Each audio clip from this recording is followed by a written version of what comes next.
শুক্রবারের সকাল, এখন বাজে সকাল 10টা। ছেলের খাওয়া দাওয়া হয়ে গেছে, আমরাও টিফিন করে নিয়েছি। ওর বাবা অফিসের জন্য বেরিয়ে গেছে, এখন ছেলের সাথে বসে বসে খেলছি। ওর হাসি মুখটা দেখলেই সারাদিনের সমস্ত ক্লান্তি যেন চলে যায়।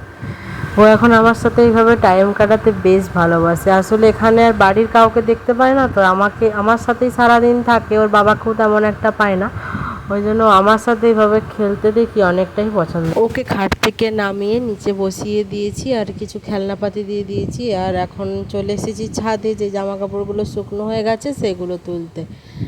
তো ঝটপট করে তুলে নিলাম আর চুলটা আঁচড়িয়ে সিঁদুরটা পরে নিলাম। সকাল থেকে চুল আঁচড়ানোর টাইম পাইনি, আর বিছানাটার খুব খারাপ অবস্থা হয়েছিল, তাই ঝটপট করে বিছানাটাকেও ক্লিন করে নিলাম। তারপর খেয়ে নিয়েছি দুপুরের খাবার, ছেলেকেও খাইয়ে দিয়েছি। ছেলে এখন ঘুমোচ্ছে। আমি ঝটপট করে একটু জামা কাপড়গুলো ঠিকঠাকভাবে ভাঁজ করে নিচ্ছিলাম। এখন রাত্রেবেলায় ভাত খাবো, ওই জন্য জোগাড় জান্তি করছিলাম। ছেলেকে খাইয়েছি, সেই বাসন কোসনগুলো চটপট ধুয়ে নিয়েছি। তারপর আমরা খেতে বসে গেলাম। আজকে রাতের মেনুতে ছিল ভাত, মাছের ঝোল, আলু ভাজা, পটল ভাজা। আর আমি আলু ভাজা আর পটল ভাজাটাকে একসাথে পেঁয়াজ দিয়ে মেখে নিয়েছিলাম।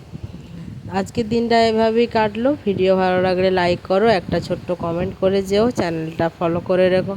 Tata, by.